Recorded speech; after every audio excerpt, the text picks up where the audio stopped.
Bwana Yesu asifiwe. Mwana wa Mungu, popote unaposikiliza sauti hii, na binti za Mungu, ninawasalimu katika jina la Bwana Yesu Kristo. Popote pale unaposikia sauti hii, basi wakati wa leo na majira na wakati kama huu, tunapenda kwenda kukuletea neno la Mungu. Tutakuwepo watumishi mahali hapa ambao tutakuwa kwa ajili ya neno la Mungu tutakalolileta majira na wakati kama huu. Nadhani nina mtumishi mwingine ambaye ni mpakwa mafuta wa Mungu, tunaye mahali hapa. Utakapojitambulisha utatujua sisi ni kina nani, lakini napenda kukuambia ya kwamba Mungu akawii sana kuja kulinyakua kanisa lake. Basi ni wakati mzuri kabisa. Karibu sana mtumishi wa Bwana ambaye tutakuwa na wewe majira na wakati kama huu. Napenda usogee mbele ya kamera huku ili waweze kukuona na ili waweze kukutambua. Amina, amina. Amina. Bwana Yesu asifiwe sana. Amina sana. Bwana Yesu asifiwe sana mtumishi wa Bwana. Amina sana. Penda sana tumeweza tena kuonana majira na wakati kama huu. Hakika Mungu wetu ni mwema sana. Amen. Basi mwana wa Mungu, kwa majina yangu mimi ninaitwa Mtume Yohana Mipawa. Mtume Yohana Mipawa Zebedayo. Amina. Na kwa majina ninaitwa Joshua mwana wa Gogadi. Amina. Nadhani wote umeshatufahamu kwa majina, lakini kitu ambacho tumekuja mbele yako ambacho tunataka ukijue ni kitu kimoja ambacho nyakati za mwisho tunaleta kitu nyakati za mwisho. Lakini nabii mwana wa Nuni, unaweza ukasogea hivi kidogo ili tuonekane vizuri. Nyakati hizi ni nyakati ambazo ni za hatari sana, lakini leo tumekuletea neno la nyakati za mwisho. Basi mtumishi wa Mungu nabii Yoshua mwana wa Nuni, ningependa uombe kwa ajili ya neno ili pale tunapoenda kuanza tuanze na Mungu. Amen. Basi nitaomba. Mungu wetu na Baba yetu, nakushukuru na kuliazimisha jina lako. Tizama Baba, wakati na majira haya wanao tena tumesogea mjini pako katika madhabahu hii ya kanisa la Ufunuo Yohana. Bwana Yesu, nakuomba neno hili utakalokwenda kutafakari na kuwakumbusha habari za nyakati za mwisho, liwe upanga, liwe moto, liwe ufunguo katikati ya maisha ya mwanadamu, likafanye urejesho, likafanye matengenezo katika roho na katika mwili. Kwa neno lako Mungu wa majeshi, Mungu unayeishi na kutawala, maana hakuna mwingine aliye kama wewe. Ni katika jina la Yesu Kristo wa Nazareti hai Mungu. Tawala Baba, uwe pamoja nasi. Roho wako akae nasi kwa kila moja moja. Kwa jina la Yesu Kristo wa Nazareti hai Mungu. Amen. Amen. Amen. Amen. Basi mwana wa Mungu, popote unapoendelea kusikiliza sauti hii na kututazama kwa njia ya video, basi ninapenda kwenda kukuletea neno la Mungu majira haya na wakati kama huu moja kwa moja. Maana wakati wetu ambao Mungu wa kuketi hapa duniani umeshafikia, anakuja kulinyakua kanisa lake. Amen. Na jinsi ambavyo Yesu mwenyewe aliongea katika neno lake, leo tutaenda kutizama katika neno lake Yesu mwenyewe alivyoongea kuhusiana na siku za mwisho. Basi mtumishi wa Mungu, ninaomba unifungulie kile kitabu cha Timotheo wa kwanza ile sura yake ya 4. Timotheo wa kwanza ile sura yake ya 4 inasemaje? Amina. Nitasoma kwa msaada wa Bwana. Neno la Mungu linasema kwamba basi Roho anena waziwazi ya kwamba nyakati za mwisho wengine watajitenga na imani, wakisikiliza roho zidanganyazo na mafundisho ya mashetani, kwa unafiki wa watu wasemao uongo, wakichomwa moto kwa dhamiri zao wenyewe, wakiwazuia watu wasioe na kuwaamuru wajiepushe na vyakula ambavyo Mungu aliviumba vipokewe kwa shukrani, na walio na imani wenye kuijua hiyo kweli. Kwa maana kila kiumbe cha Mungu ni kizuri, wala hakuna cha kukataliwa kama kipokelewa kwa shukrani, kwa kuwa kimetakaswa kwa neno la Mungu na kwa kuomba. Naweza ukasimama. Umeenda hadi mstari wa ngapi mtumishi? Wa 5. Basi kama neno lilivyosema, linasema ya kwamba katika Timotheo wa kwanza ule sura yake ya 4 mstari wake wa kwanza. Amen. Nadhani tutaishia tu kwa mstari wa 2.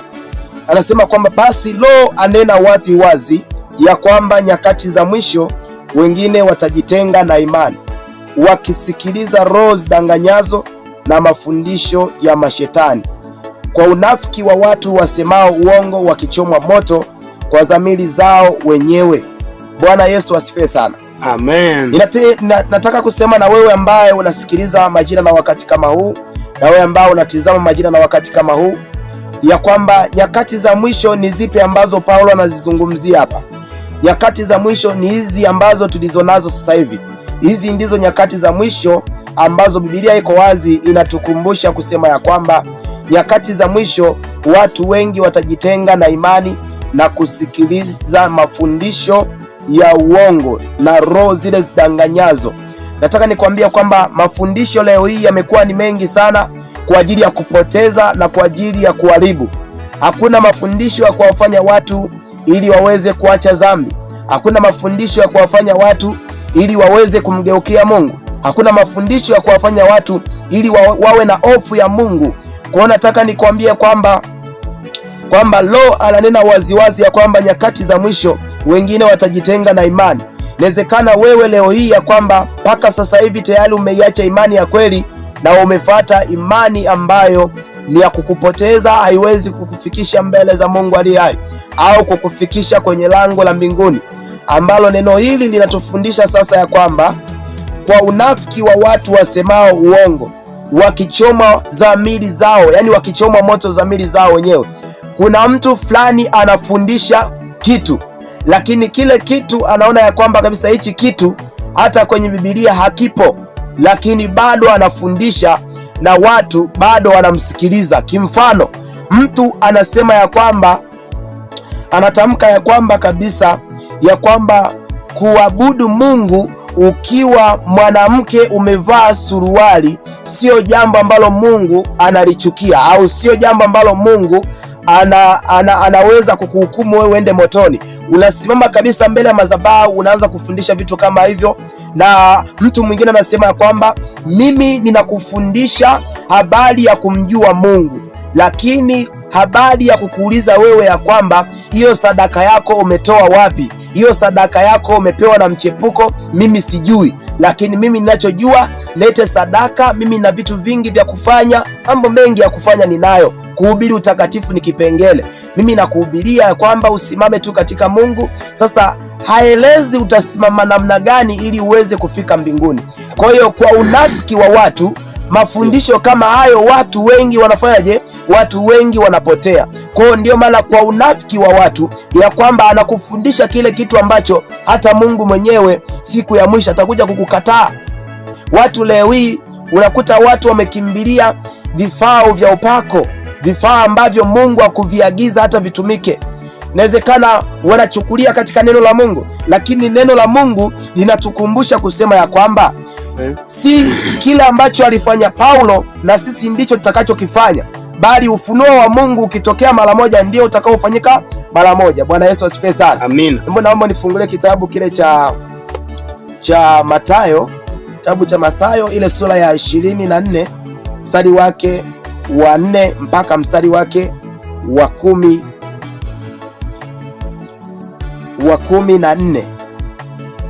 Amina. Nitasoma Mathayo 24 Mathayo kuanza mstari ule wa 4 hadi ule mstari wa 14. Yesu akajibu akawaambia, angalieni mtu asiwadanganye, kwa sababu wengi watakuja kwa jina langu wakisema mimi ni Kristo, nao watadanganya wengi. Nanyi mtasikia habari za vita na matetesi ya vita. Angalieni msitishwe, maana hayo hayana budi kutukia, lakini ule mwisho bado. Kwa maana taifa litaondoka kupigana na taifa, na ufalme kupigana na ufalme. Kutakuwa na njaa na matetemeko ya nchi mahali mahali. Hayo yote ndiyo mwanzo wa utungu.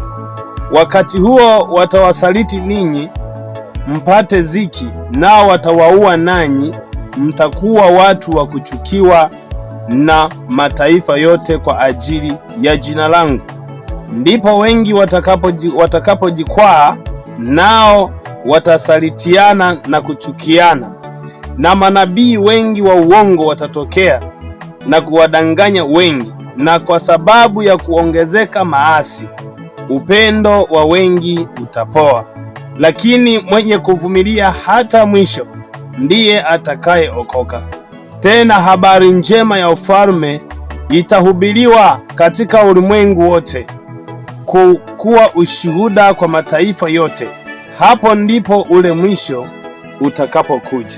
Haya ni maneno ya unabii ya Yesu Kristo mwenyewe ambaye ni Bwana wetu, ambapo hapa wanafunzi wa Yesu ambao ni kina Petro na kina Yohana alikuwa anawaeleza, lakini wanafunzi wa sasa ni sisi wenyewe ambao haya maneno yanatuhusu leo hii, ya kwamba ni maneno ya unabii ya mbele ambayo Yesu aliyazungumzia. Nataka nikwambie kitu kimoja, ya kwamba Yesu akajibu akawaambia, angalieni mtu asiwadanganye, kwa maana wengi watakuja kwa jina langu wakisema mimi ni Kristo, nao watadanganya wengi.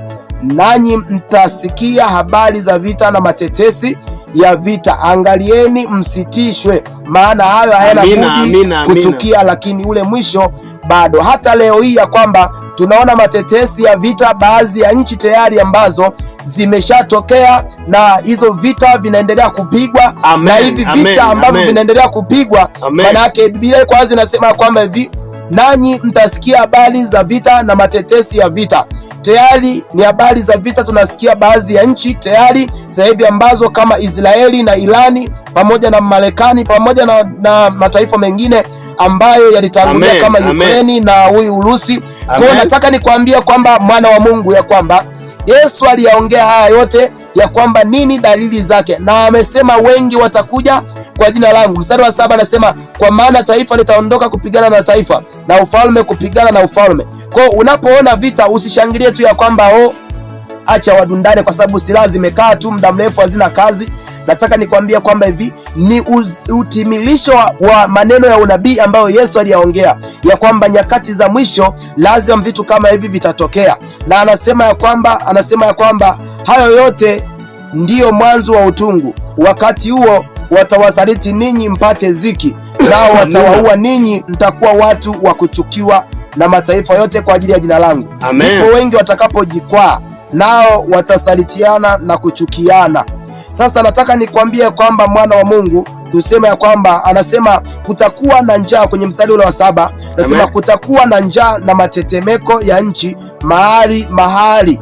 Kwa hiyo kutakuwa na njaa. Kama leo hii tunaona mataifa yanapigana, lakini pamoja na kupigana huko vitu vinapanda bei. Kwa sababu gani? Yale mataifa maana yake inaonyesha ya kwamba uchumi umeshuka, lakini ndani yake hakuna cha kushuka uchumi. Taifa moja au mawili hayawezi kusababisha ya kwamba watu wengine wafe na njaa, ila isipokuwa ni utimilisho wa yale maneno ambayo Yesu ya unabii ambayo yametangulia. Kwa hiyo nataka niongee na wewe ambaye unayenisikiliza na kunitizama, kusema ya kwamba hizi ni nyakati za mwisho. Yesu anaendelea kuongea, anasema kwamba mstari wa 10, Mathayo sura ya 24 mstari wa 9 anasema kwamba wakati huo watawasaliti ninyi mpate ziki, nao watawaua nanyi mtakuwa watu wa kuchukiwa na mataifa yote kwa ajili ya jina langu. Mstari wa 10, ndipo wengi watakapojikwaa, nao watasalitiana na kuchukiana, na manabii wengi wa uongo watatokea na kudanganya wengi. Kwa manabii wengi wa uongo anaposema kwamba watatokea nao watadanganya wengi, hao tayari tumeshawaona na wameshazilika. Hakuna nabii yoyote ambaye leo hii ya kwamba utamwamini anatumia mafuta au maji au chumvi, kifaa chochote cha upako. Hao wote wameshaonekana, hakuna kitu chochote, hao si chochote. Na anasema watadanganya wengi, achana nao hao. Na anasema na kwa sababu ya kuongezeka maasi, upendo wa wengi utapoa. Na ndio maana leo hii watu wameshindwa kufuata njia iliyo sahihi, kwa sababu maasi ni mengi. Wengine wanashindwa ni wapi waende, kwao wanaona kila kitu hakieleweki. Nataka nikuambie mwana wa Mungu ya kwamba anasema, lakini mwenye kuvumilia hata mwisho ndiye atakayeokoka. Yeye ambaye atakayevumilia pamoja na hizi ziki, asiende kwa hao manabii, asiende kwa hao mitume, asiende sehemu yoyote ile, pamoja na ziki yoyote itakayomkuta, akavumilia katika Kristo, basi huyo ndiye atakayeokoka. Huyo ndiye atakayeokoka. Huyo ndiye atakayeokoka. Na anasema mstari wa 14, anasema tena habari njema ya ufalme itahubiriwa katika ulimwengu wote kuwa ushuhuda kwa mataifa yote. Ndio maana leo tuko hapa kuhubiri habari njema ya ufalme wa Mungu, ili uweze kumjua Mungu na kusimama katika Kristo. Usienende tena katika giza, bali inahitajika uenende katika nuru. Tumehubiri sana habari ya manabii wengi wa uongo, vifao vya upako. Hakuna kifao cha upako zaidi ya jina la Yesu peke yake. Amen. Peke yake. Hakuna kifao cha upako zaidi ya jina la Yesu peke yake. Kuna wengine tayari ambao tunao ushuhuda wao, walienda wakang'ang'ania, lakini walipoenda kudanganywa waliturudia tena wakasema, kweli watumishi mliokuwa mnaongea ni kweli. Kwa hata wewe leo nakwambia kwamba hivi, lazima umwamini Yesu Kristo, usiamini upako wowote. Hakuna upako zaidi ya jina la Yesu peke yake, ndipo utakapokuja kuokolewa na Yesu Kristo. Ndio maana tuko mbele zako kuhubiri habari ya nani? Habari njema ya ufalme wa Mungu. Pia kuna kitabu kimoja mtumishi hapa, ndio nacho tunapenda nacho kitu tukiambatanishe ili tunavyoingia kwenye kudadavua vizuri. Ndio kitabu cha Timotheo wa pili sura ile ya 3. Timotheo wa pili sura ile ya ngapi? Ya 3. Timotheo, ngoja niangalie kwenye Bible yangu hapa. Timotheo wa pili sura ya 3. Timotheo wa pili sura ile ya 3. Ndio tunaanza mstari ule wa kwanza nitakusomea mpendo. Amen. Lakini ufahamu neno hili, ya kwamba siku za mwisho kutakuwako nyakati za hatari. Ndio maana watu watakuwa wenye kujipenda wenyewe. Hebu subiri, watu watakuwa kufanya nini? Wenye kujipenda wenyewe. Wa kufanya nini? Wenye kujipenda wenyewe. Ndio, tuendelee. Anasema ya kwamba watakuwa wenye kujipenda wenyewe, wenye kupenda fedha. Wenye kufanya nini? Wenye kupenda fedha. Hebu naomba kwanza tueleweke vizuri. Ndio Biblia inasema kwamba wenye kujipenda wenyewe, na tena inasema kwamba wenye kupenda fedha, ya kwamba ni wenye kupenda fedha, ni wenye kujipenda wenyewe. Ndio ushike kwa makini na usikilize sana kwa makini, na baada ya kusikia haya ukayafanyia kazi na kuanza kufanya utafiti. Tuendelee mtumishi. Wenye kujisifu, wenye kujisifu, wenye kiburi, wenye kiburi. Wewe unashika kwa moja baada ya jingine. Subiri mwana wa Mungu, kama una daftari wewe unaandika moja moja, halafu baada ya hapo utaanza sasa kujitafakari ndani yako na kuchunguza. Haijalishi ni kiongozi wa nchi, haijalishi ni nani, hapo inabidi kuanza kuchunguza, maana hakuna kiongozi wa nchi ambaye hajaumbwa na Mungu. Hata kama wewe ni kiongozi wa nchi, lakini wewe Mungu umeumbwa na Mungu tu, lazima usikilize neno la Mungu. Anasema endelea mtumishi. Wenye kutukana, wenye kutukana, ndio wasiotii wazazi wao, wasiotii wazazi wao. Hapo subiri kwanza mtumishi. Neno linaposema wasiotii wazazi wao, leo kuna mavazi wanawake wanaoyavaa. Wanawake wanakimbilia mavazi ya wanaume. Unamkuta ni binti yuko kwa wazazi wake na anakaa mbele ya baba yake akiwa na kisuruali, akiwa na kaptula, akiwa na pensi, akiwa na kisketi ambacho ni kifupi, akiwa yani kama sijui anaita kavazi yenye kameishia chini tu ya makalio, halafu yuko mbele ya baba yake na anasema kwa wazazi wake na anasema anawaheshimu. Kwa hiyo kutii, kunapozungumziwa kutii, mojawapo na hata katika mavazi, unapoonyesha viungo vyako wewe mtoto wa kiume au mtoto wa kike mbele ya wazazi wako, ina maana umekosa utii. Tuendelee mtumishi. Anasema wasiokuwa na shukrani. Amen. wasio safi, amina, wasiowapenda wakwao, ndiyo, wasiotaka kufanya suluhu, amen, wasingiziaji, wasiojizuia, amen, wakali, ndiyo, wasiopenda mema, ndiyo, wasaliti, amen, wakaidi, amen, wenye kujivuna, amen, wapendao anasa kuliko kumpenda Mungu. Amen. Sikiliza kidogo hapo, mwana wa Mungu anasema kwamba wenye kujivuna, wapendao anasa kuliko kumpenda Mungu. Hapa imegusa hata juu ya wachungaji. Wachungaji wa leo na wa nyakati za leo hizi hawataki kuhubiri kweli, na hawataki kusema ule ukweli wa neno la Mungu.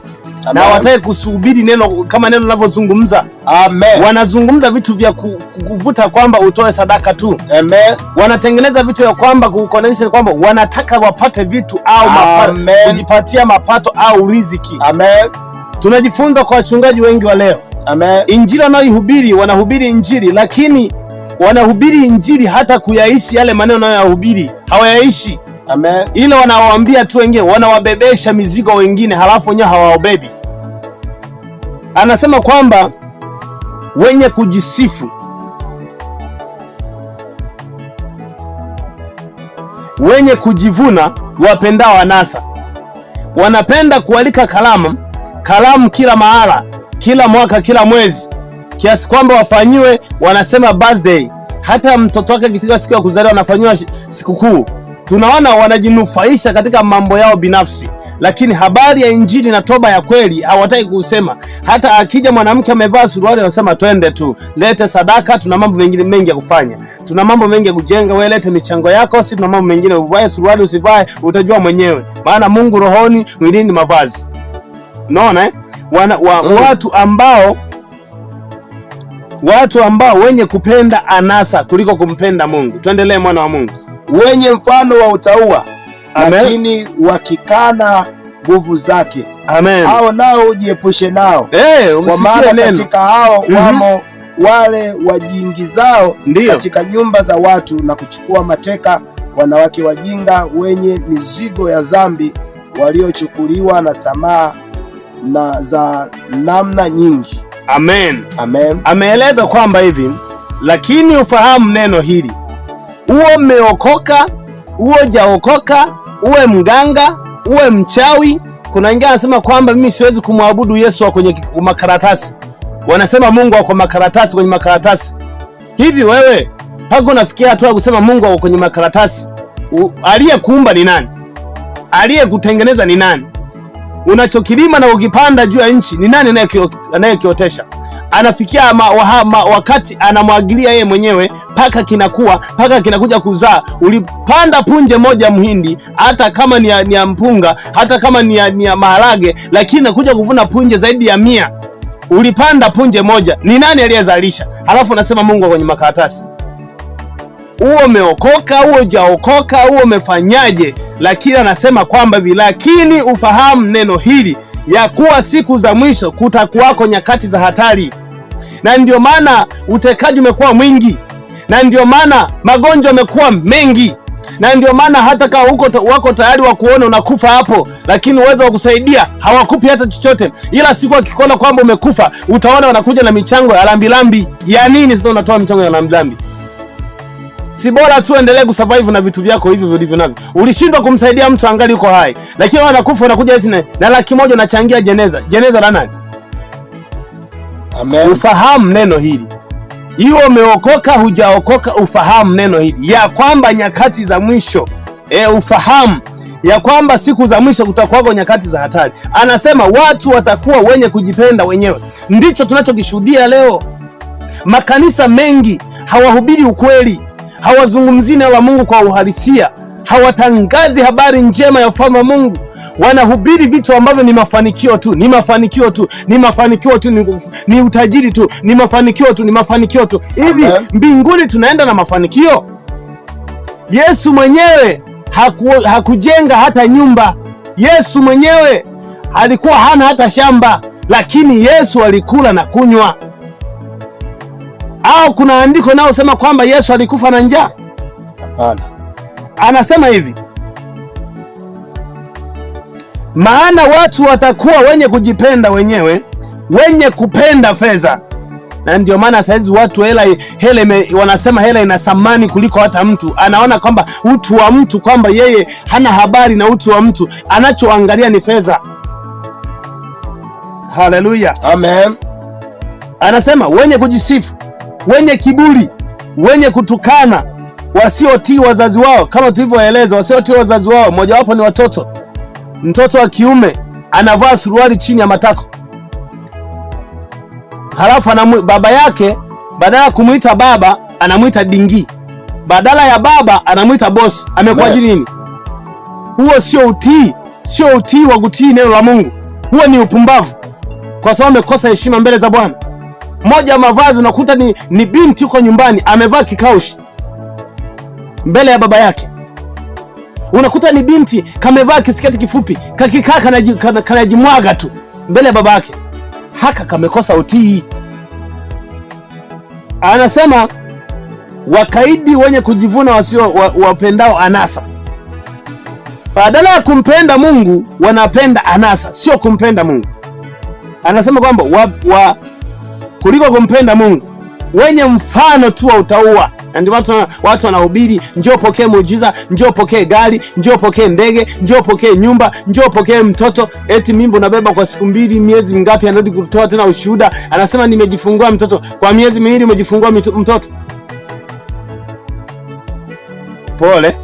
Nasema, na anaendelea kusema mstari wa 5, wenye mfano tu wa utawala, lakini wakikaana nguvu zake. Twende kitabu cha mwisho. Mimi napenda ukiita kitabu cha mwisho.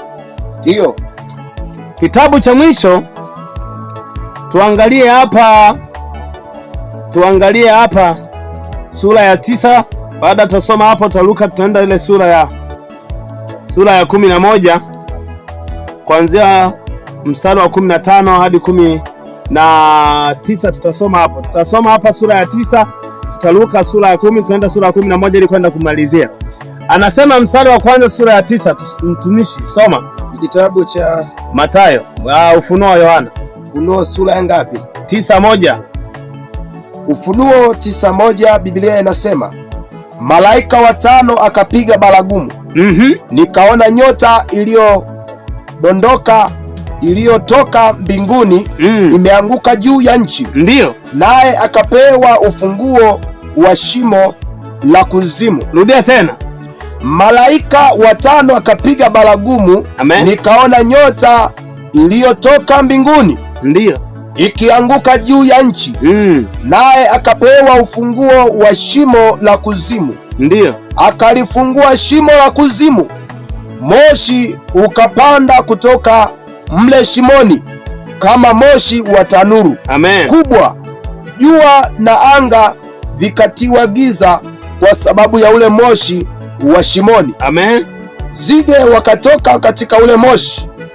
Wakaenda juu ya nchi, wakapewa nguvu kama nguvu walio nayo nge wa nchi. Hapo subiri. Anasema mstari wa kwanza, malaika wa 5 akapiga baragumu. Nikaona nyota iliyotoka mbinguni imeanguka juu ya nchi, naye akapewa ufunguo wa shimo la kuzimu. Ni nani huyo?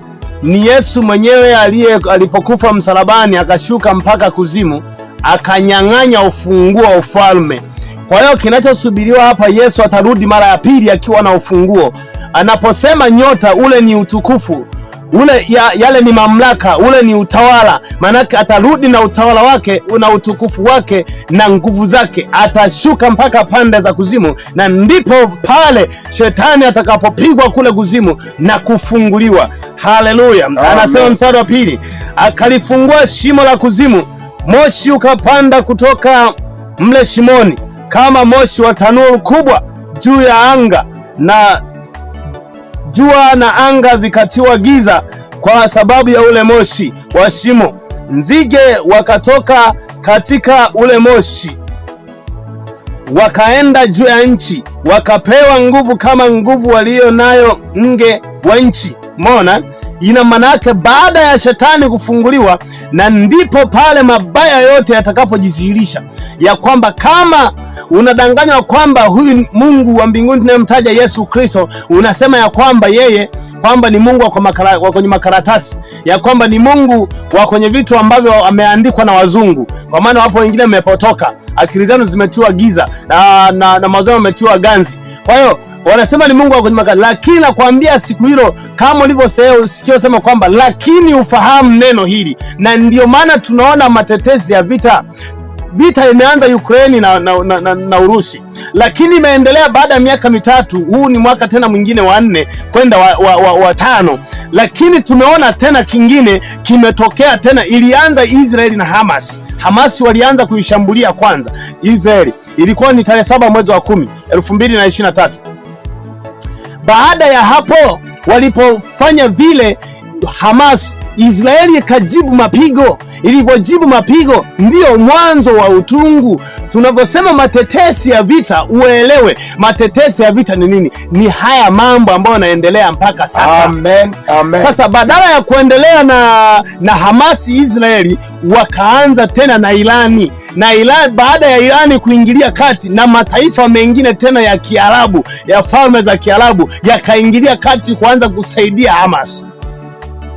Baada kuona vile kwamba Waarabu wanawasaidia Hamasi ambao walishambulia Israeli, tukaona naye Trump. Kabla ya Trump alikuwepo rais alikuwa anaitwa Biden. Alipotoka madarakani, Trump akaja kaunga moja kwa moja. Tayari tunaona Trump saizi ameamua kutoka yeye mwenyewe kabisa kuilenga moja kwa moja Iran. Kwa hiyo ni nini ambacho kinakwenda kuzaliwa? Na tuna mgogoro mwingine ambao unasikia kwenye matetesi ya vita kama Biblia inavyosema. Marekani wanadai kwamba watakitoa kisiwa cha Cuba, ya kwamba watakitoa, watakimiliki, lakini tunaona naye Cuba amejibu kwamba wakijaribu kuchokonoa na ndipo watakapoona moto wake. Nataka nikwambie mpendwa wa Mungu, kuja kwa Yesu hauji kwamba utaona ni yule kule au amefika huku au yuko mjini au yuko vijijini au yuko mashambani, ila ufalme wa Mungu umo ndani yako. Na anasema mstari huu wa 4 mstari huu wa 4 wakaambiwa wasiyazuru majani ya nchi, ndiyo, wala kitu chochote kilicho kibichi, wala mti wowote, ila wale watu wasio na muhuri ya Mungu katika vipaji vya nyuso zao. Wakapewa amri. Hapo subiri. Bwana asifiwe sana. Amen. Nataka nikwambie, kusali tunasali sawa, na kuabudu tunaabudu sawa, na kila mtu katika dhehebu tofauti tofauti, na injili zinazohubiriwa wengine wanasema ni injili za kishamba. Ukionyosha ukweli na kuambia ukweli, wanasema hizo ni injili za kishamba zilizopitwa na wakati, wanasema zilipendwa. Na kuambia hakuna injili iliyochoka. Kila kunapoitwa leo ni neno la Mungu ni jipya tu. Anasema hivi mstari wa 4, Ufunuo wa Yohana sura ya 9 mstari wa 4, wakaambiwa wale sasa nzige walioachiliwa, wakaambiwa hivi wasiazuru majani ya nchi. Ina maana majani pamoja na miti pamoja na kitu chochote kile kilicho na ukijani kisiweze kuzulika na wale nzige. Anasema hivi, usikilize kwa makini, wala kitu chochote kilicho kibichi, wala mti wowote, ila wale watu wasio na muhuri ya Mungu. Anasema katika vipaji vya nyuso zao, wasio na muhuri wa Mungu. Je, una muhuri wa Mungu? Tukisema acha kusuka unachukia, tukisema acha kuvaa heleni unachukia, tukisema acha kuvaa pete, wengine wamefundishwa upumbavu, eti ndoa mnafunga mnavishana pete eti kwamba ni ushahidi. Wewe kwa akili yako kabisa, kweli kabisa akili yako, pete inaweza kumzuia mtu asifanye uzinzi, asitoke nje ya ndoa? Huo ni uongo wa kipepo, umekaa kabisa kwa uongo wa kipepo. Hiyo inatokana na uaminifu wa mtu. Anasema kabisa kwamba hivi tukiwaambia kuvaa suruali wanawake ni dhambi, mnapinga, mnasema hapana.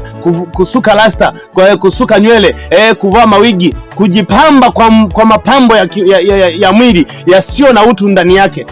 Ukikuta umeokoka afu nafanya hivi, wewe bado hujaokoka, bado hujaokoka. Isipokuwa wewe ni kakahaba ambako bado kanajifundisha, kanatafuta uteja kwamba kaingie kwenye kazi rasmi.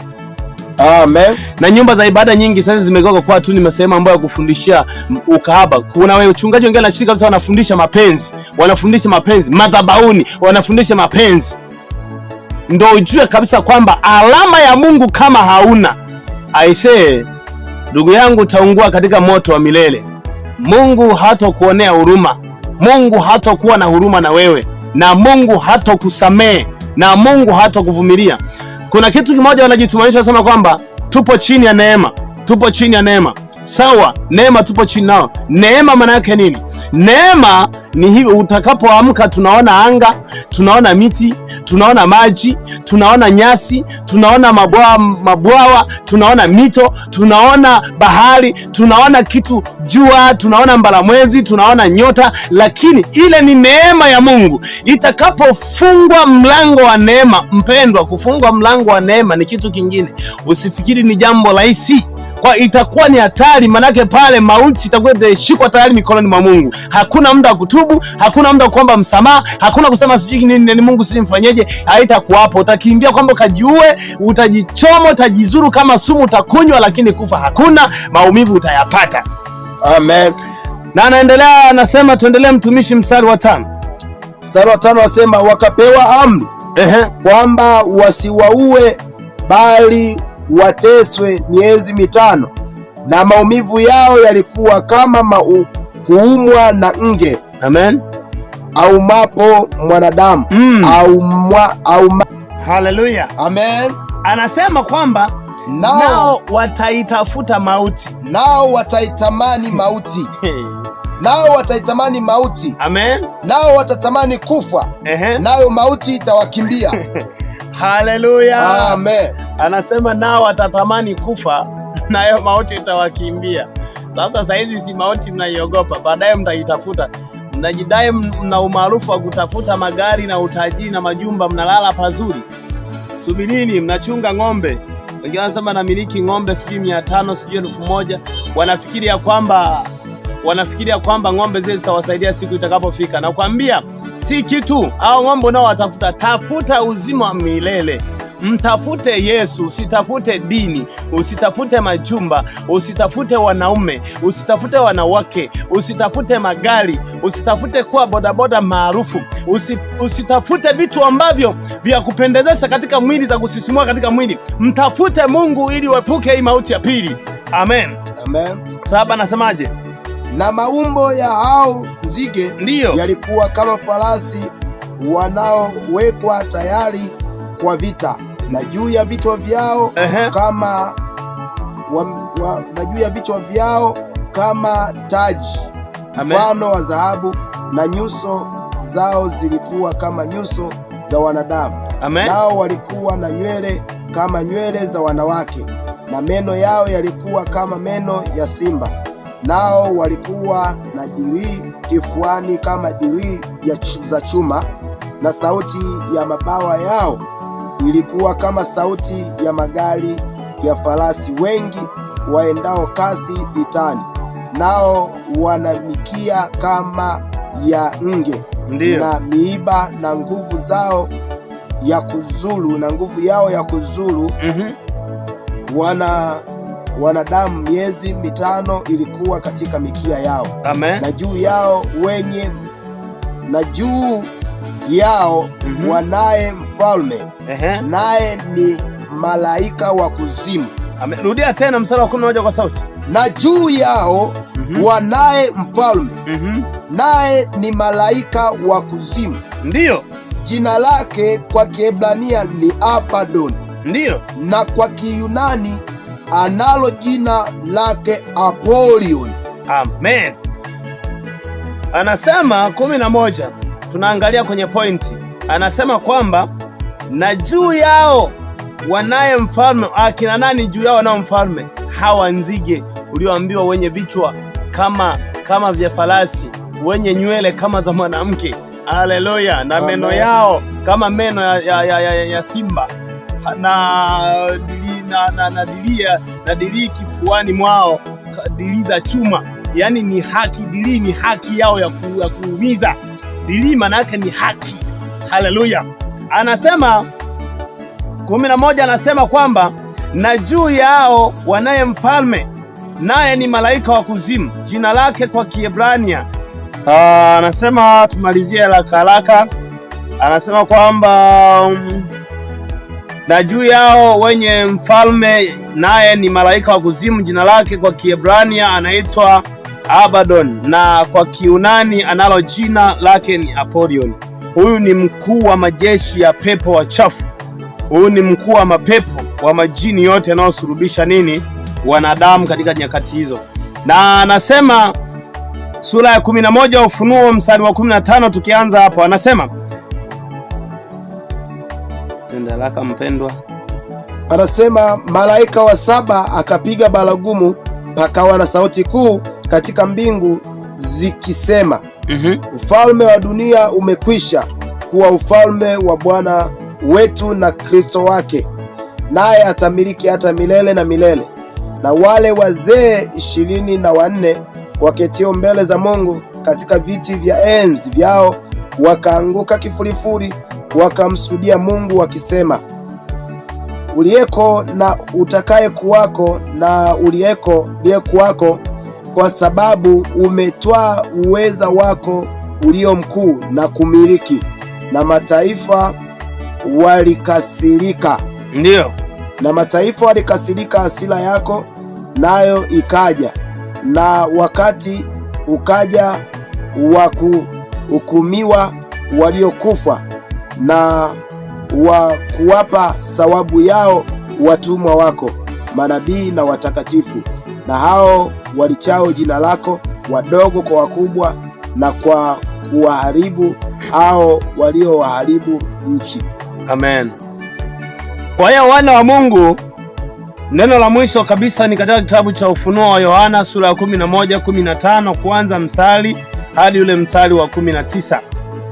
Anasema wazi ya kwamba malaika wa 7 akapiga baragumu, na sauti kuu katika mbingu zikasema, ufalme wa duniani umekwisha kuwa ufalme wa Bwana wetu na Kristo wake, naye atamiliki hata milele.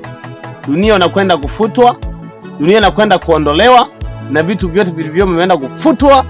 Kwa hiyo natamani nikwambie, okoka mapema kabla ya nyakati zile. Hizi vita unazoziona haya ni matetesi, yametabiriwa. Walio katika roho na kweli wanaelewa nini kinachoendelea, kinachokwenda kutokea. Hatuhubiri mafanikio. Nyakati hizi sio za kutafuta utajiri. Nyakati hizi sio za kutafuta majumba. Tafuta uokoke, uokoke, uache dhambi, umkiri Kristo kuwa Bwana na Mwokozi wako. Hizo mali zinakudanganya. Siku ya mwisho umesikia kabisa imesema kwamba mstari wa 6 sura ya 9 Ufunuo kwamba wataitafuta mauti. Saizi wanatafuta gari, saizi wanatafuta majumba, saizi wanatafuta mashamba, saizi wanatafuta maeneo, saizi wanatafuta vitu vizuri, lakini nakwambia siku itakapofika ya kwamba hautaweza kutafuta hivyo, utaitafuta mauti. Okoka bado mapema, ungali hai. Bado wakati ni huu. Amen. Basi nitaomba. Baba, katika jina la Yesu naliinua jina lako na kulitukuza. Pokea sifa na heshima na utukufu, pamoja na msikilizaji ambaye alikuwa anasikiliza.